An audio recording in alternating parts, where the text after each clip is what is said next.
Everyone, as I'm sure you know, these are all... No. What? Emo Santa, why are you... Do not say these trying times. Everyone's sick of it. I just got here and I'm already sick of it. I guess you're right. Speaking of that, why are you here? They kicked me out of the North Pole. They said they didn't want me around anymore. Oh, because of the pandemic? No.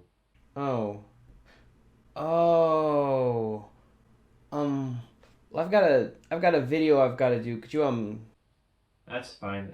I'm gonna go crash in your crawl space. Okay, see you later, I guess. Guess this video is even more relevant now. Hey guys, sorry for the interruption. Before we start, let me give some context. So a little over a year ago, I wanted to do my own take on You Suck at Cooking's recipe for energy balls, except I wanted to make them more like energy bars, partially because it was bigger and partially because then I could feel like I was eating a candy bar. I mainly stuck to the recipe with just the size being the main difference. And, well, it didn't exactly work out. They weren't bad, mind you, it's just that, given their shape and their color, they looked interesting. Afterwards, I joked around with my roommate how, given pretty much everything in there he was allergic to and therefore could kill him, that and the shape, you could call them something that, well, I won't repeat because potty humor doesn't seem to do very well on my channel. That plus the fact that they consist mostly of peanut butter and melted chocolate, they didn't hold their shape very well, and the name just kinda stuck. One day I tried baking them thinking that would make it better. It didn't. But in a way, it made them better. Because you see, as I was trying to take them out of the pan, they started crumbling. And at that point I was like, screw it, let's just get all of them out. And then I realized, wait a second, this is pretty much just granola now. And that was the birth of Death Granola. So, if you are looking for a snack full of allergens that you won't have to share, here's how to make your very own Death Granola. To start off, I should clarify that we don't want to add every allergen to this granola. While it's true that adding shrimp to our granola would keep away people who are allergic to shellfish, I'm pretty sure it would keep away people who aren't allergic to shellfish as well, including yourself. While we usually save the best for last, we're going to start with it this time and add a whole bunch of oats to a bowl. Remember to pick a very small bowl so that you'll run out of room and have to grab a bigger one later. These oats were processed with gluten, which will keep all celiacs and hipsters away with no effort at all. And, while oat allergies aren't common, it is a good safeguard as well. Next, we'll add some salt for those who are watching their sodium intake. Then, we'll add cinnamon. Not only is cinnamon the most common spice allergy, but it is also good for those who are allergic to common scents, for all those who remember the cinnamon challenge from a decade ago.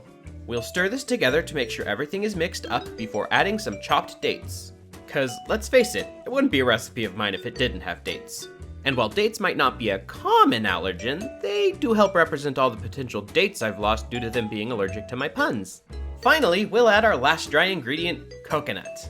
We're adding coconut because, you see, coconut,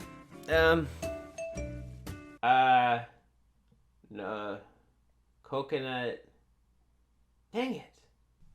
Oh, let's see what Google says.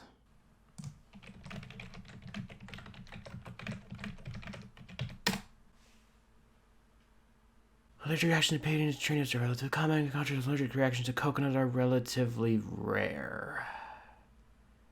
Frick. Well, I don't know. I guess we'll say it's for people allergic to flavor and deliciousness. Anyway, it doesn't matter, because now we're at the part I mentioned earlier, where we realize our bowl is too small, just like we planned. To distract us from this planned occurrence that was totally not due to a lack of forethought, let's make some peanut butter. And yes, I said make, because it's super easy, super delicious, and most store-bought peanut butter is garbage. All except you, Adam's peanut butter, I love you. All we have to do is add peanuts to a food processor, blend it for a minute, then scrape the sides. Repeat that 2 more times, add your oil, sugar, and salt, blend for another minute, and continue to add sugar and oil to taste while you continue to blend for a few minutes. I used peanut oil for that extra allergen goodness, and I used honey for a sweetener since babies can't have it for some reason, and that kind of counts as an allergen. And one thing's for sure, we definitely don't want our granola eaten by selfish babies. Wait, why'd the video feed cut to me? Hi, peanut butter, right, peanut butter. Quick side note, even though this is the recipe I gave, you know, the mix it 3 times, add the stuff, it's not actually what I ended up doing in this video, because I'm really smart.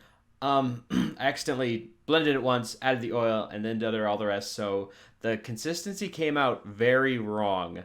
So definitely do the mixing part first before adding anything. Learn from my mistakes. Now that our peanut butter is ready, let's grab a bigger bowl that will fit everything and mix it all together. Make sure to grab some peanut butter you made earlier in case you're really bad at estimating proportions. I mean, wouldn't be the first time. Now get in there with your hands and mix it all together. Don't bother trying to use a spatula. Trust me, it won't work. All it will do is put a really big bend in one of your really nice spoons, and then you have to explain to your other utensils why you murdered one of their brethren. It was an accident, I swear.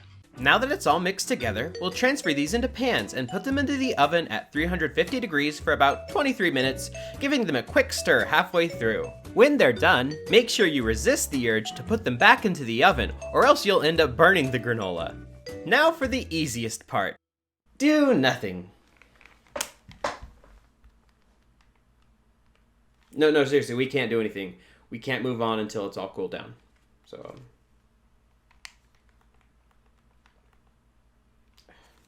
okay, fine. We'll cut ahead.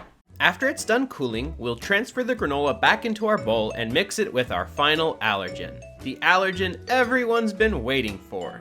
Chocolate chips. This will keep our granola away from anyone who's lactose intolerant, a dog, or those weirdos who don't like chocolate for some reason. You know who you are. We could have added our chocolate earlier, even before we put it in the oven, but doing this makes it so it doesn't melt and makes sure we don't have to worry about tempering our chocolate. And there we have it, your very own death granola. And if you filled it full of allergens like I did, it will stay yours. All jokes aside, this is actually something I eat. I don't do it just because of the allergens. It's just a fun snack. The main reason I even made this video is because I had to make more, and I was like, hey, would people be interested in a video? And well, the guild hath spoken, as well as her queen. Anyway, if you like this video, like, subscribe, do all those sorts of things, because if you don't, apparently, I have no self-worth. Anyway, this is Seth. This has been a thorn in my side. Don't die eating death granola.